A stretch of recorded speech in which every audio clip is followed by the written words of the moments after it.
શ્રદ્ધા હોય ત્યાં ચમત્કાર પોતે જ સર્જાય અને જ્યાં મા કરણીનો વાસ હોય ત્યાં ભક્તોની દરેક પીડા થાય નાશ।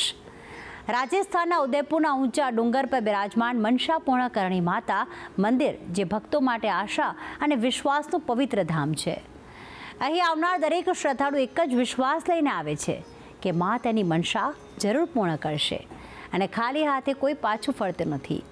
તો આવો કરીએ આ દિવ્ય શક્તિના સ્ત્રોત એવા માતાના પાવનકારી દર્શન। માં બ્રહ્માણી માતાજીનું અતિ પ્રાચીન, ઐતિહાસિક અને પૌરાણિક મંદિર ઉત્તર ગુજરાતના ઊંઝા તાલુકા મથકેથી 6 કિલોમીટરના અંતરે આવેલા કામલી ગામે આવેલું છે। આ મંદિરે બ્રહ્માણી માતાજી સ્વયં પ્રાગટ્ય સ્વરૂપે પ્રચલિત છે। માં બ્રહ્માણી પ્રજાપતિ, લેવા પાટીદાર, માળી, નાઈ રાવળ, બ્રાહ્મણ, ધોબી જેવા અનેક પરિવારોમાં કુળદેવી તરીકે પૂજાય છે। કેટલાય પરિવારો ગુજરાતમાંથી જ નહીં પરંતુ દેશ વિદેશમાંથી કુળદેવી માં બ્રહ્માણીના દર્શને પધારી માની અનુકંપા મેળવી સુખ, શાંતિ અને તૃપ્તિની લાગણીનો અનુભવ કરે છે। માની અનુકંપા, આસ્થા અને શ્રદ્ધાથી કેટલાય પરિવારોમાં શેર માટીની ખોટ પૂરી હોય તેવા કેટલાય દાખલા સૌની નજર સમક્ષ છે। માની અનુકંપાથી કેટલાય પરિવારોની તમામ મનોકામનાઓ પરિપૂર્ણ થઈ હોય તેવા પરિવારો માના અવારનવાર દર્શન કરી ધન્યતા અનુભવે છે। સરસ્વતી નદીના પંચકોશી વિસ્તારમાં પુરાણકાળમાં ઋષિઓના આશ્રમો હતા। તે વખતે કપિલ મુનિની કર્મભૂમિ છે એવા પંચકોશી વિસ્તારમાં આજનું કામલી ગામ છે। તે જગ્યાએ જમદગ્નિ ઋષિના આશ્રમ સ્થળે બ્રહ્માજી માતાજીનું પુરાણું મંદિર આવેલું છે। એ વખતે આ વિસ્તાર હેડંબા વન તરીકે જાણીતો હતો। અહીંયા લોકો અવનવી માનતાઓ, પોતાના બાળક થાય એના માટે, પોતાના બાળકના લગ્ન થાય, ધંધા બરાબર ચાલતા ન હોય અને માતાજીને અહીંયા આવીને કગરી પડે કે માતાજી મારો ધંધો ચાલતો નથી, અને એવા પણ કિસ્સાઓ ઘણા અહીંયા આવેલા છે। અત્યારે ઘણા એમના ધંધામાં ફૂલ્યા ફાલ્યા છે।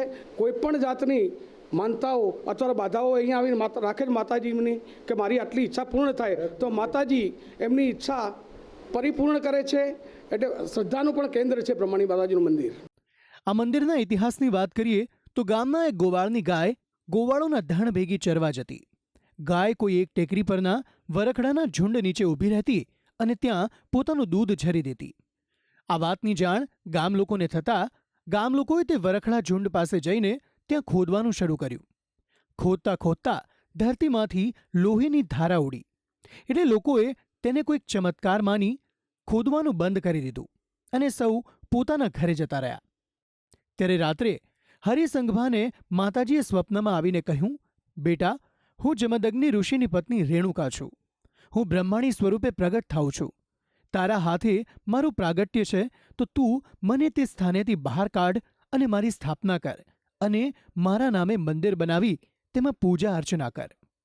હરિસંઘભાએ ગામ લોકોને પોતાના ઘરે બોલાવીને માતાજીએ સ્વપ્નમાં આવીને પોતે કરેલી વાત ગામવાસીઓને જણાવી અને ગામ લોકોએ ભેગા થઈને તે જગ્યાએ જઈને માતાજીની પીઠ બહાર કાઢી।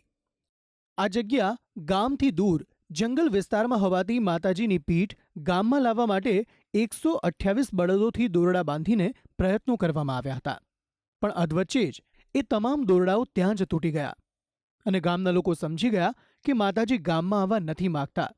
આથી મૂળ જગ્યાએ જ એક માટીનું નાનું મંદિર બનાવી માતાજીની ત્યાં જ પ્રતિષ્ઠા કરવામાં આવી। સમય જતાં સોલંકી યુગના રાજાએ ઈંટ માટીના મંદિરની જગ્યાએ ફરીથી ઈડરિયા પથ્થર લાવીને ત્યાં ભવ્ય મંદિરનું નિર્માણ કરાવ્યું, પરંતુ વર્ષો વીતી ગયા પછી આ મંદિર જીર્ણ થઈ જતાં માતાજી પાસે રજા માંગી ગામ લોકોએ ભેગા મળીને આસોવદ ચોથ અને તારીખ 18/10/2008ના રોજ માતાજીની પુનઃ પ્રતિષ્ઠા કરી અને હાલના આ ભવ્ય મંદિરનું નિર્માણ થયું છે। ભક્તિ સંદેશ, સંદેશ ન્યૂઝ।